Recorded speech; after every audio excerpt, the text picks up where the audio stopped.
संविधान की अनुच्छेद और धाराओं का कत्ल किया लात मार के उसने। तो ये कौन है कातिल, कौन लात मार रहा है? क्या इसकी लात को काटा जाना चाहिए कि नहीं जाना चाहिए? क्रांतिकारी को खिलाया जाना चाहिए, इसकी लेग पीस खाऊंगा मैं, समझे? राष्ट्र को जो लात ऐसी फड़फड़ाती है इसको काट देना चाहिए छोटे छोटे टुकड़े। और मेरे जैसे इसको तो जेल में डालो, मुकदमा ठोको, और इसका घर जो मकान है उस पर बिल्डोजर कौन फिराएगा? है जो लोगों को भड़काने काम करता है। और ये मुसलमानों, हिंदू या मुसलमान के लिए विरोध मत करो, मंदिर या मस्जिद के लिए विरोध मत करो। बहन ये लात मारने का किसको किस ये क्या जज हो गया, मजिस्ट्रेट हो गया कि ये न्याय करेगा, लात मारेगा उनको? बताओ ना। ये तो भरा हुआ बैठा था, इसे तो किसी ने माइंड मेकअप करके बैठा था। जहरीला आदमी है। ये चाहता था कि हिंदू मुसलमान हो।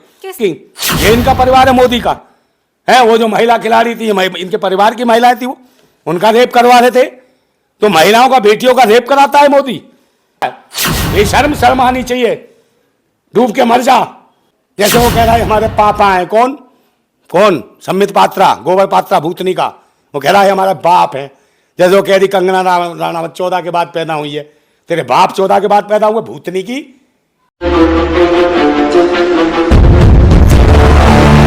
आपके क्या विचार हैं? कल जैसे आपने देखा इंद्रलोक में एक पुलिस कर्मचारी ने लात मारी बड़ी बेरहमी से युवकों को, तो आप इस पे क्या कहना चाहेंगे? अब कौन आवाज उठाएगा इनके लिए, क्योंकि ये मुसलमान है, कोई आवाज नहीं उठा रहा है। देखिए, इनके लिए कंप्लेंट लिखाने कहा जाएगा कोई? जो सुरक्षाकर्मी ही जब स्वयं लात मारता हो, कानून तोड़ता हो, लोग वजू करते हो, नमाज पढ़ते हो, आस्था रखते हो, ईश्वर या अल्लाह को पुकार रहे हो, और उसमें एकदम मतलब ध्यान लगा रहे हो, उस वक्त कोई लात मार रहा है पीछे से, तो इसका मतलब कौन है? कोई ना कोई भैंसी है, दरिंदा है और आतंकी है। जहरीला व्यक्ति कौन है जो लात मार रहा है? ऐसे लोगों को कब कार्रवाई होगी? आप सस्पेंड कर दिए, 3 महीने के लिए सस्पेंड हो जाएगा, फिर बहाल हो जाएगा। मगर इसने पूरे समाज, पूरी कौम के ऊपर लात मारी है। उसने भारतीय समाज, भारतीय संविधान पे लात मारी है। ये सोचने की जरूरत है। भारतीय लोकतंत्र को लात मारी है, भारतीय लोकतंत्र की आस्थाओं को लात मारी है। संविधान की अनुच्छेद और धाराओं का कत्ल किया लात मार के उसने। तो ये कौन है कातिल, कौन लात मार रहा है? क्या इसकी लात को काटा जाना चाहिए कि नहीं जाना चाहिए? जो लात ऐसी फड़फड़ाती है इसको काट देना चाहिए छोटे छोटे टुकड़े। और मेरे जैसे क्रांतिकारी को खिलाया जाना चाहिए, इसकी लेग पीस खाऊंगा मैं, समझे? राष्ट्र को ये बर्बाद कर रहे हैं ऐसे कमीने, दरिंदे लोग, और इन्हें छोड़ दिया जाएगा 3 महीने बाद। आखिर ऐसी क्या सोच, किस सोच का वो व्यक्ति रहा होगा जिसने युवकों को लात मारी? सोच नहीं मैडम, ये तैयार किए जाते हैं, आरएसएस में तैयार किए, आरएसएस की प्रयोगशाला के कीड़े हैं, वहाँ तैयार किए जाते हैं। ऐसा ही एक कीड़ा और था, आपने देखा होगा, वो जयपुर और मुंबई ट्रेन में था कि नहीं? वो कौन था, तेजस्वी क्या नाम था उसका, भूतनी वाले का, है, जो कह रहा था योगी मोदी को वोट देना होगा। उनने टोपी और दाढ़ी देख के गोली फायरिंग की थी, मार दिया था उन मासूमों को। किन मासूमों को मारा था? जो मजदूर थे, मजलूम थे बेचारे, कहीं से मजदूरी करके आ रहे थे, पैसा इकट्ठा करके ला रहे होंगे थोड़े, उनके बच्चे, परिवार वाले, छोटे छोटे नौनियाल बच्चे इंतजार देख रहे हो, हमारे अब्बू आ रहे होंगे, हैं, फल ला रहे होंगे, मिठाइयाँ, खिलौने, ये सब उनकी एक आशाओं का कत्ल किया, उनके भविष्य का कत्ल किया बच्चों के, और तो और उनके अब्बू का कत्ल कर दिया। जब उसकी लाश गई तो कैसे चीख पुकार, कैसा मातम रहा होगा उसके घर में। ये सोचने का, सोचते ही मुझे लगता है मैं तो कांप नहीं, पहले मैं आपसे जानना चाहूंगी, जो मस्जिद के बाहर सड़क पर जो युवक नमाज पढ़ रहे थे, तो क्या सड़क पर नमाज पढ़ना सही है या गलत है आपके विचार? मैडम, नमाज पढ़ना सही नहीं है तो कल सब शिवरात्रि थी, शायद कोई ऐसा रोड, कोई ऐसी गली हो जहाँ पे भंडारे ना लगे हों। क्या सबने परमिशन ले रखी थी? पूरे जाम पड़े थे। आज कावड़ की स्थिति है, यूपी में जाओ और जगह कावड़ लेके जा, रोड घेर के जा रहे हैं। तो आप क्या कहना चाह रहे हैं, हिंदू मुस्लिम? मेरी बात सुन लो, ये कौन करा रहा है? सरकार करा रही है ना। वहां तो लोगों को कोई नहीं मार रहा, पुलिस वहां भी नहीं मार रही, तो ये पुलिस वाला खुद हरकत कर रहा है। अगर ये तो समझदार, मैं उनको कहूंगा जो वजू कर रहे थे, वहां नमाज पढ़ रहे थे, समझदार लोग थे, सहनशील थे, शालीनता दिखाई, अमन और शांति चाहते थे, इसलिए उन्होंने कुछ कहा नहीं। अगर मारते ना, एक एक भी थप्पड़ मारते या थूक भी देते तो दब जाता थूक के नीचे। नहीं, कहानी सब सुन लो। और मारते तो, और ढंग से मारते तो फट जाती उसकी, एक घूसा देते एक में फट जाती, और खून निकल के टप टप टप टप, क्या नाक की नक्सली फूट जाती भूतनी वाले की, और मर जाता वहीं, ढेर हो जाता। फिर क्या होता? कुछ भी मुकदमा नहीं बनता। मार दिया भीड़ ने, क्या मुकदमा बनाती? मगर नहीं, उन्होंने कहा ये भी किसी का बाप होगा, समझे, इसके भी बच्चे होंगे, हैं, इसके बच्चे ना कहीं अनाथ हो जाएं। उन लोगों ने सोचा, मुस्लिम लोगों ने सोचा, हम तो इबादत कर रहे थे, और इबादत करने वाला कभी ऐसा काम नहीं कर सकता कि किसी घर परिवार का रहनुमा मार दे। हम मारने वाले नहीं हैं, हम तो जिंदा रखने वाले लोगों हैं। हम अमन और शांति चाहते हैं, उन्होंने छोड़ दिया उसे। और जो अपना लोकतांत्रिक ढंग से, जो संवैधानिक रूप से उनकी लड़ाई थी, थाने के पास गए, थाने में गए और अपना आंदोलन करा, धरना करा, प्रदर्शन करा, अपनी बात रखी। और पुलिस ने जो कार्रवाई करनी थी कमिश्नर ने वो की कि सस्पेंड, मगर सस्पेंड करना गलत, 3 महीने के लिए इसको तो जेल में डालो, मुकदमा ठोको। और इसका घर जो मकान है उस पर बिल्डोजर कौन फिराएगा, है जो लोगों भड़काने काम करता है। और ये लोकसभा चुनाव है 2024 का, इसको देखना देशवासियों से मेरे एक आग्रह है, विनती है, अपील है, प्रार्थना है कि 2024 के चुनाव में जाति धर्म मजहब को लड़ाने का अथक प्रयास करेंगे, पुरजोर कोशिश करेंगे। किराए के गुंडे हैं इनके पास, पुलिस में बैठे हैं, पुलिस की वर्दी में आरएसएस के लोग आ जाते, चड्डीधारी आ जाते, चड्डी गैंग के लोग हैं। कोई नहीं बोलता, चाहे दलित बच्ची का रेप हो जाए, उसकी हत्या हो जाए, द्रौपदी मुर्मू राष्ट्रपति महामहिम, उसकी चोंच नहीं खुलती। क्यों? आरएसएस की प्रयोगशाला से पैदा हुई हैं। समझती हो कौन है? देवदासी प्रथा जानती हो? पढ़ी हो? पढ़ना जरूरी है तुम्हें। देवदासी प्रथा जिस दिन समझ जाओगी उस दिन आरएसएस को जान जाओगी। उस दिन दर्द होगा, एहसास होगा कि महिला जाति को कितना अपमानित किया जाता है, मानसिक ब्रेन वॉश कर दिया जाता है, उन्हें कह दिया जाता है कि तुम दासी हो इसीलिए बनी हो।